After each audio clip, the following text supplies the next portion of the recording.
that will. Minister. Well, thank you very much indeed, Mr. Deputy Speaker, and I congratulate my right honourable friend for securing this end-of-day debate and also for the wonderful, almost idyllic picture of Clevedon Seafront that he painted at the start of his remarks. As he will know, managing traffic on local roads is and has always been a matter for local traffic authorities, and they have a range of duties and powers and responsibilities and a considerable toolkit of measures at their disposal in order to achieve this. Specifically, local highway authorities have a duty under Section 16 of the Traffic Management Act 2004 to manage their roads so as to secure the expeditious movement of all traffic, which it does include, it's important to say, pedestrians and cyclists. Balancing the different needs of road users with the many and varied demands on roads is complex. The role of my department is to set an overarching government policy and provide an enabling framework of legislation, guidance and advice. But of course, we do take a very serious interest in issues of road safety for all road users. Now, because of this overall remit, we do not have any brief to intervene in matters of local democratic decision-making. Decisions on what traffic management measures to provide are entirely a matter for local authorities to make in accordance with local democratic procedures. Successive governments have made clear that they want cycling and walking to be a natural first choice for shorter journeys, and the government has set out an ambitious vision that by 2030 almost half of all journeys in towns and cities should be cycled or walked. Now, accordingly, as my honourable friend will know, Active Travel England was launched in August 2022 to work with local authorities to deliver and develop new high-quality walking and cycling infrastructure schemes. ATE is an executive agency of the department based in New York.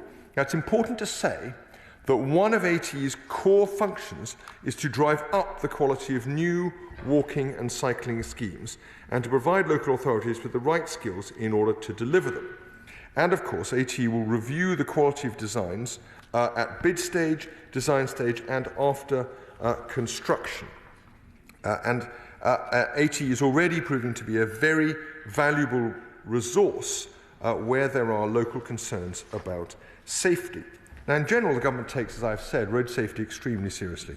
Reducing the numbers of those needlessly killed and injured on our roads is a crucial priority. The department continues to make progress in this area.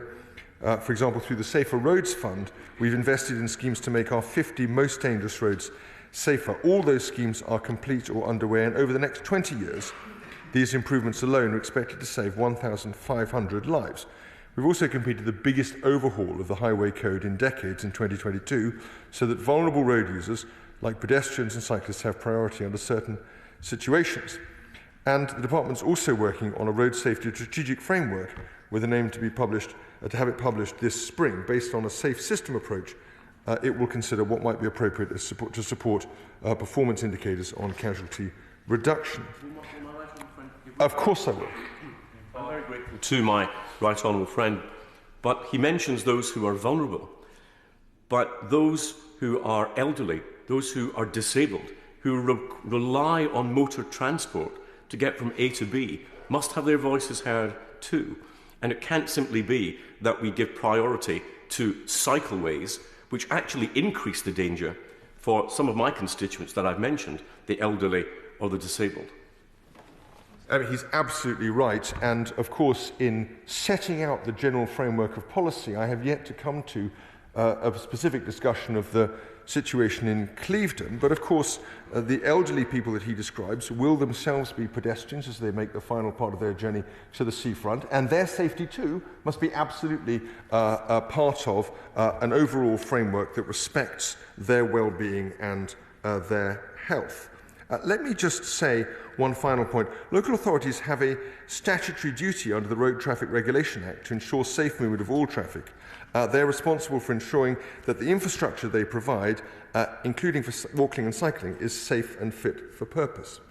Now, as my honourable friend has highlighted, this scheme is apparently intended to improve the public realm on Clevedon's seafront. And it received funding through the second tranche of the Active Travel Fund. designed to build out priority routes that could serve as core parts of longer-term local cycling and walking networks, including direct walking cycling routes, road crossings, safer junctions, school streets, cycle parking, segregated cycle lanes, and other such schemes. But I want to be clear that a number of those schemes that were introduced, made permanent from earlier emergency active travel schemes, have been modified or replaced following processes of formal consultation and design review. Now, on the subject of the wiggly lines, it's important to say that any road markings installed by local authorities must either comply with the traffic signs regulations and general directions 2016 or be specially authorised by the Secretary of State. The department was not approached by these markings and has not authorised them. I note with some concern reports that the RAC have said that this is, quote, one of the most bizarre new road schemes we've ever seen, and gone on to say the new wavy road markings could accidentally prove to be a road safety risk, which appears to me, from the position of the RAC, somewhat independently to be validating the concerns that my right honourable friend has raised. And if they are, in fact, a safety hazard, then, of course, that is a matter to be taken extremely seriously, not just locally, but also by Active Travel England and the department as it considers the wider picture on road safety. Now, I'd like to reassure the House and my right honourable friend that ATE will be arranging an inspection of the scheme as part of their regular review programme, and that will also consider safety issues such as those that have been highlighted in this debate. As I understand it, some remedial work has already taken place on this scheme, though it may not be clear yet what changes will be made finally to the scheme as a whole. So, although the department has no powers to halt or remove the scheme, and ATE does not have powers to compel local authorities to make changes to active travel schemes, they absolutely are in a position to record non-compliance on design and safety issues that have been identified, and those then can, of course, in the normal way, become the subject of public debate, local review, and any actions or reactions through proper local democratic processes. And of course, design review outcomes will in turn also inform assessments of the capability of local authorities, which in turn will then have a material impact on future funding for schemes. On the subject of engagement and consultation, of course it's true that any scheme must be developed and implemented after thorough engagement with the community affected, and the department has made that extremely clear. It appears, as I understand it, that North Somerset Council did carry out some public engagement on these proposals, and it is important to say that objective methods should be used to establish a genuinely representative picture of local views and to ensure that minority views do not dominate a proper consultation process.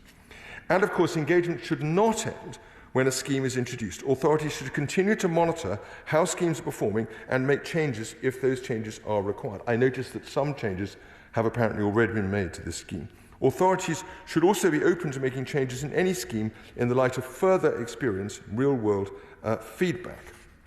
So the requirement to monitor and engage with local people does not end with the apparent completion of construction work on a scheme.